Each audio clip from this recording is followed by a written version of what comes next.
ನಮಸ್ತೆ. 4/7/2026 ಶನಿವಾರ. ಈ ದಿನದ ಸೂರ್ಯೋದಯ 5:58ಕ್ಕೆ. ಇವತ್ತಿನ ತಿಥಿ ಚತುರ್ಥಿ, ಅಂದರೆ 4ನೇ ತಿಥಿ.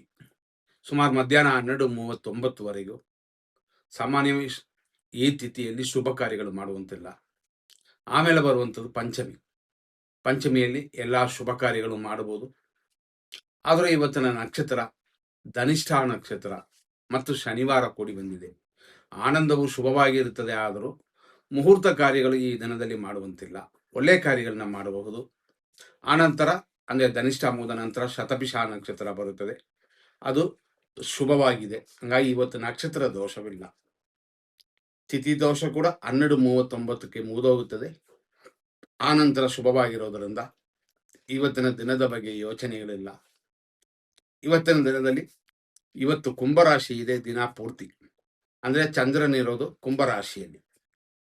ಇವತ್ತಿನ ಧನಿಷ್ಠ ನಕ್ಷತ್ರ 4ನೇ ಪಾದ, ಮಧ್ಯಾಹ್ನ 1:43ವರೆಗೂ. ಆನಂತರ ಬರೋದು ಶತಭಿಷ ನಕ್ಷತ್ರ 1ನೇ ಪಾದ.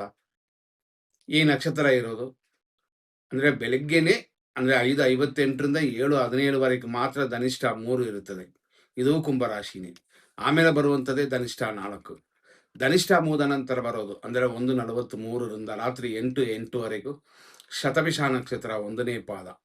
ಆ ನಂತರ ಬರೋದು ರಾತ್ರಿ 2:32ವರೆಗೂ ಶತಭಿಷ ನಕ್ಷತ್ರ 2ನೇ ಪಾದವಿರುತ್ತದೆ. ಆನಂತರ ಶತಭಿಷ ನಕ್ಷತ್ರ 3ನೇ ಪಾದ ದಿನ ಪೂರ್ತಿ ಇರುತ್ತದೆ. ನಾಳೆನೂ ಈ ನಕ್ಷತ್ರದ ಬ್ಯಾಲೆನ್ಸ್ ಅಂದರೆ ಉಳಿಕೆ ಇರುತ್ತದೆ ಅಂತ. ಇವತ್ತಿನ ರಾಹು ಕಾಲ ಬೆಳಿಗ್ಗೆ 9:11ರಿಂದ 10:48. ಯಮಕಂಡ ಕಾಲ ಮಧ್ಯಾಹ್ನ 2:01 3:37ವರೆಗೂ. ಈ ರೀತಿಯಾದ ಈ ದಿನದಲ್ಲಿ ಬೇರೆ ಬೇರೆ ವಿಷಯಗಳನ್ನ ನೋಡೋಣ. ಶನಿವಾರ ಅಷ್ಟೇ, ಬೇರೆ ದೋಷಗಳಿಲ್ಲ.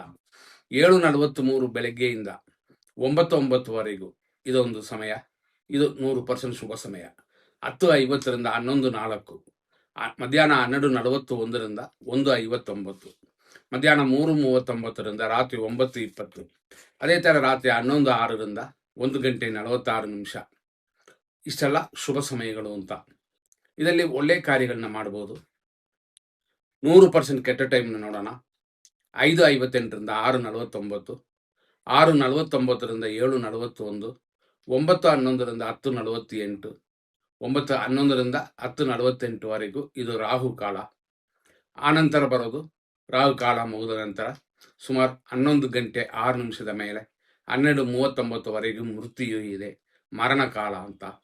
ಆಮೇಲೆ 2:01 ಮೇಲೆ 3:37ವರೆಗೂ ಯಮಗಂಡ ಕಾಲವಿದೆ. ರಾತ್ರಿ 9:22ರಿಂದ ರಾತ್ರಿ 11:04ವರೆಗೂ ನಕ್ಷತ್ರ ವಿಷಘಟಿಕಾ ಕಾಲವಿದೆ. ಇದನ್ನೆಲ್ಲ ತಿಳಿದು ನಿಮ್ಮ ಕಾರ್ಯಗಳನ್ನ ಮುಂದಿರುವುದು ಅಥವಾ ಕಂಟಿನ್ಯೂ ಆಗಿ ಮಾಡುವಂಥದ್ದು ನಿಮ್ಮ ಇಷ್ಟ, ನೋಡ್ಕೊಂಡು ಮಾಡಿ. ಮುಂದಿನ ಸಂಚಿಕೆಯಲ್ಲಿ ನೋಡೋಣ. ಧನ್ಯವಾದಗಳು.